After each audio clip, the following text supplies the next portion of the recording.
கூட வேலை செய்கிறவர்கள் உங்களிடத்துல பேசாததை குறித்து கவலைப்படாதிருங்க.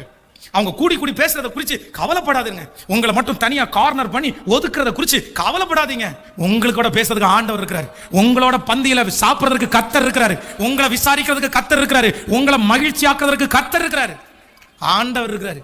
நீங்க ஆண்டவருக்கு தேவை. அதனாலதான் ஆண்டவர் என்ன பண்றாரு அப்படின்னா, அப்படியே அவங்கள விட்டு உங்களை தனிமைப்படுத்துகிறார். நான் என்னுடைய பைபிள் காலேஜில் இருக்கும்போது நான் இதை கண்டுபிடிச்சிட்டேன். 3rd இயர் படிக்கும்போது எனக்கு பயங்கரமான போராட்டம். கொஞ்சம் இல்ல ஆண்டவருடைய பிள்ளையே, 3rd இயர் படிக்கும்போது நான் முடிப்பேன்ற நம்பிக்கை எனக்கு சுத்தமா இல்லை. எனக்கு விரோதமாக ஒரு கூட்டம் எழும்பி எனக்காக எல்லாரும் பனிஷ்மெண்ட். நான் பிரேயர்ல தூங்கிட்டேன் அப்படின்றதுக்காக என் கூட படிக்கிற 12 பேருக்கும் பனிஷ்மெண்ட். அவங்க அந்த 12 பேர் என்னை அப்படி திட்டுவாங்க. ஏண்டா நீ பிரேயர்ல தூங்காம இருக்க வேண்டியதானே, நீ தூங்குறதுனால நாங்க இப்ப பனிஷ்மெண்ட் வாங்க வேண்டியதா இருக்குது.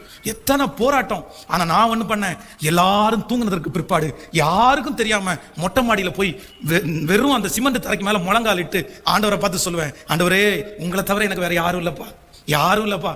ஆண்டவர் அப்படியே மகிழ்விப்பாரு, ஆண்டவர் அப்படியே பேசுவாரு, அப்படியே ஆறுதல் படுத்துவாரு. கண்ணுல இருந்து அப்படியே தண்ணி கொட்டிட்டே இருக்கும். ஆனா ஒரு சந்தோஷம் வரும் பாருங்க, அது ஒரு இனம் புரியாத சந்தோஷம். காலேஜில் யாரும் பேச மாட்டாங்க, காலேஜில் யாரும் நம்மளை விரும்ப மாட்டாங்க. ஆனா ஒரு மகிழ்ச்சி அப்படியே பொங்கும். தனிமைன்ற ஃபீலே இருக்காது. அது கர்த்தர் அப்படி பேசி ஆறுதல் படுத்தி சந்தோஷப்படுத்தி அப்படி ஒரு வாழ்க்கை. அதெல்லாம் இன்னைக்கு நினைச்சு பார்க்கிறேன். அப்படி கண்டுபிடிக்கிற மனுஷன் பாக்கியவான். அதை கண்டுபிடிக்கிற மனுஷன் லக்கியான ஆள். யாரெல்லாம் அப்படிப்பட்ட சூழ்நிலையை கண்டுபிடிக்கிறீங்களோ உங்களுக்கு ஒரு ஃபியூச்சர் இருக்குது, உங்களுக்கு ஒரு எதிர்காலம் இருக்குது, உங்களுக்கு ஒரு உயர்வு இருக்குது. நீங்க அறியாதது, உங்களுக்கு எட்டாத ஒரு இடம் உங்களுக்காக ஆயத்தமாக்கப்பட்டிருக்கிறது. உங்கள் பிள்ளைக்காக ஆயத்தமாக்கப்பட்டிருக்கிறது. உங்க பிள்ளைகிட்ட யாருமே பேசலையா, என் மகள்கிட்ட யாருமே, என் மகன்கிட்ட யாருமே பேச மாட்டேங்கிறாங்க, ஒதுக்கி விடுறாங்க. உங்களுடைய அழகை பார்த்து, உங்களுடைய தோற்றத்தை பார்த்து அப்படி பண்றாங்களா? நான் சொல்றேன், உன்னோட பேசுறதுக்கு என் ஆண்டவர் ரெடியா இருக்கிறார்.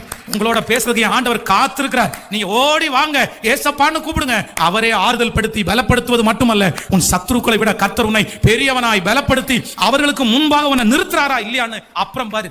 அதுக்கப்புறம் உன் அழகு என்ன, அவங்க உன்னை தேடி வருவாங்க.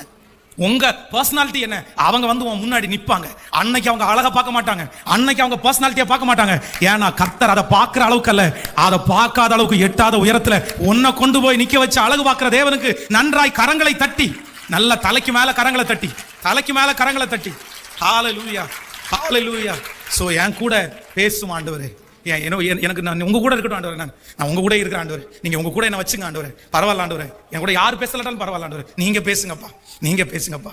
ஹல்லேலூயா. உணர்ந்து பேசுற ஆண்டவருடைய பிள்ளையை, அதை அனுபவிச்சு பேசுறேன். அந்த வாழ்க்கை நமக்கு எல்லாருக்கும் கிடைக்கணும்னு ஆசைப்படுறேன்.